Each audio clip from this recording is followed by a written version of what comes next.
In electrical wiring, a conductor is defined as a material through which electricity can flow. When considering Romex cable and junction box fill calculations, the interpretation of what constitutes a conductor is crucial for ensuring safety and code compliance. Each individual wire within a Romex cable is counted as a single conductor. This is regardless of whether the Romex cable is a 14/2, 14/3, or 14/4 configuration.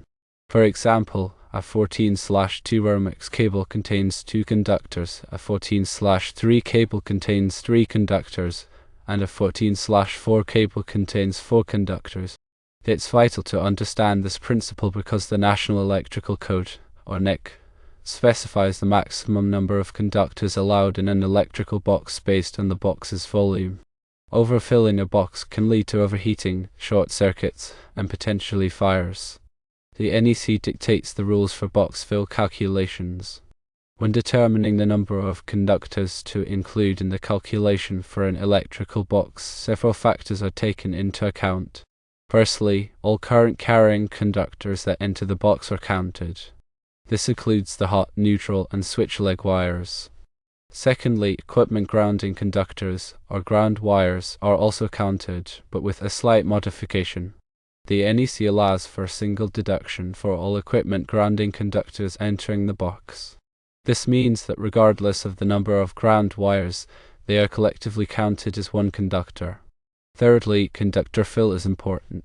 Fixture wires are counted based on their size relative to circuit conductors. Conductors that are spliced together within the box are counted as one conductor. Furthermore, unused conductors that are run into the box must also be counted.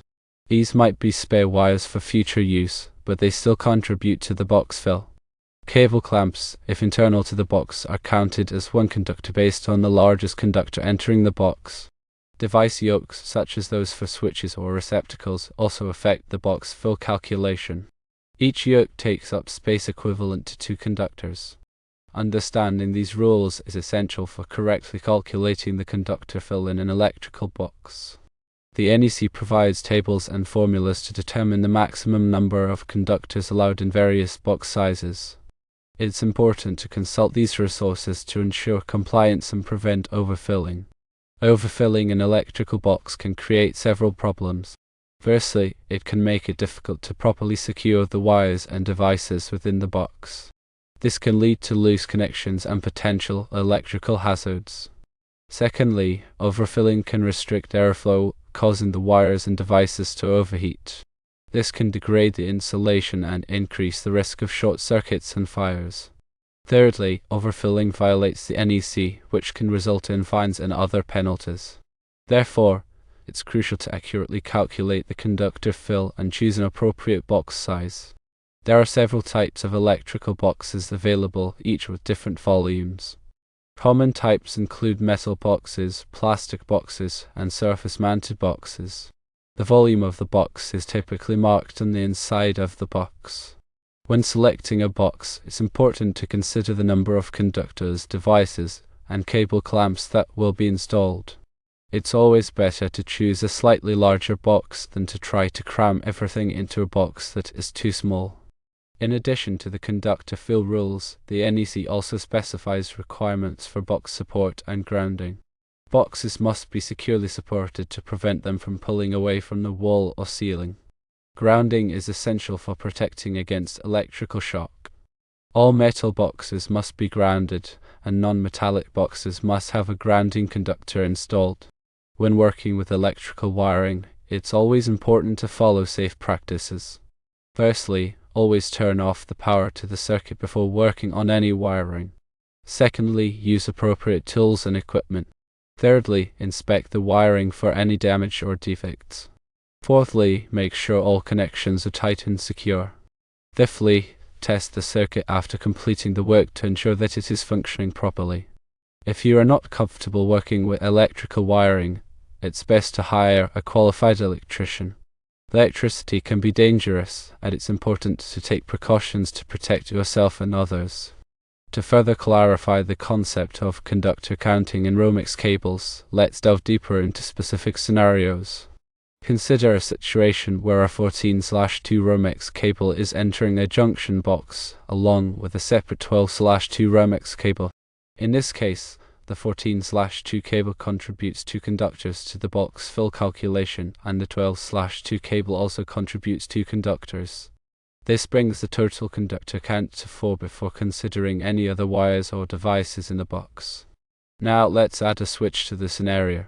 The switch has a yoke that takes up space equivalent to 2 conductors according to the NEC. Therefore, the conductor count increases by 2, bringing the total to 6. Furthermore, let's assume that there are 3 equipment grounding conductors entering the box. According to the NEC, these are collectively counted as 1 conductor. Therefore, the conductor count increases by 1, bringing the total to 7. Finally, let's say that there is an internal cable clamp in the box. The cable clamp is counted as 1 conductor based on the largest conductor entering the box. In this case, the largest conductor is the 12-gauge wire in the 12/2 Romex cable. Therefore, the conductor count increases by 1, bringing the total to 8. Based on this calculation, you would need to choose an electrical box that is large enough to accommodate at least 8 conductors. The NEC provides tables that list the maximum number of conductors allowed in various box sizes. It's important to consult these tables to ensure compliance. Another important consideration is the volume of the electrical box. The volume is typically marked on the inside of the box. The NEC specifies the minimum box volume required for a given number of conductors. It's important to choose a box with sufficient volume to prevent overfilling. Overfilling an electrical box can lead to several problems, including overheating, short circuits, and fires. Therefore, it's crucial to accurately calculate the conductor fill and choose an appropriate box size. In addition to the conductor fill rules, the NEC also specifies requirements for box support and grounding. Boxes must be securely supported to prevent them from pulling away from the wall or ceiling. Grounding is essential for protecting against electrical shock.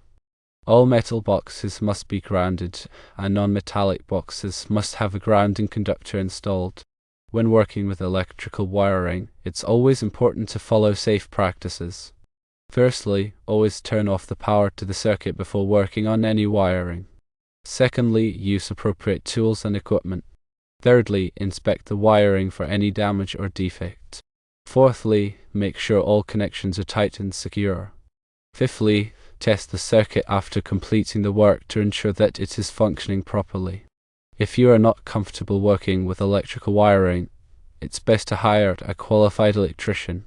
Electricity can be dangerous, and it's important to take precautions to protect yourself and others. When running multiple Romex cables into a single electrical box, remember that each individual conductor within each cable contributes to the overall conductor count. This applies to both current carrying conductors, such as hot and neutral wires, and equipment grounding conductors. The equipment grounding conductors, as previously mentioned, are collectively counted as a single conductor.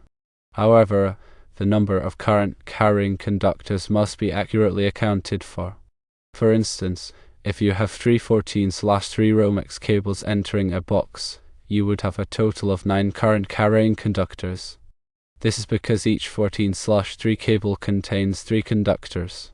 Therefore, the conductor count would be 9 for the current carrying conductors, plus 1 for the equipment grounding conductors, resulting in a total of 10 conductors. When calculating the box fill, it's also important to consider the size of the conductors. The NEC specifies different volume allowances for different conductor sizes. For example, a 14-gauge conductor requires less volume than a 12-gauge conductor. The NEC tables provide the specific volume allowances for each conductor size. In addition to the conductor fill rules, the NEC also specifies requirements for the spacing of conductors within the box. Conductors must be arranged in a neat and workmanlike manner to prevent overheating and ensure proper ventilation. The NEC also prohibits the use of sharp bends or kinks in conductors, as this can damage the insulation and create a potential electrical hazard. When making connections in the electrical box, it's important to use appropriate connectors and terminals. Wire connectors must be properly sized for the conductors being connected. Terminals must be securely fastened to prevent loose connections. Loose connections can cause overheating and arcing, which can lead to fires. It's also important to use the correct type of wire connector for the application. For example, some wire connectors are designed for use with solid conductors, while others are designed for use with stranded conductors. Using the wrong type of wire connector can compromise the connection and create a potential electrical hazard. When installing devices in the electrical box, such as switches and receptacles, it's important to follow the manufacturer's instructions. Devices must be securely mounted to the box and properly connected to the wiring. Devices must also be rated for the voltage and current of the circuit. Using a device that is not properly rated can create a potential electrical hazard.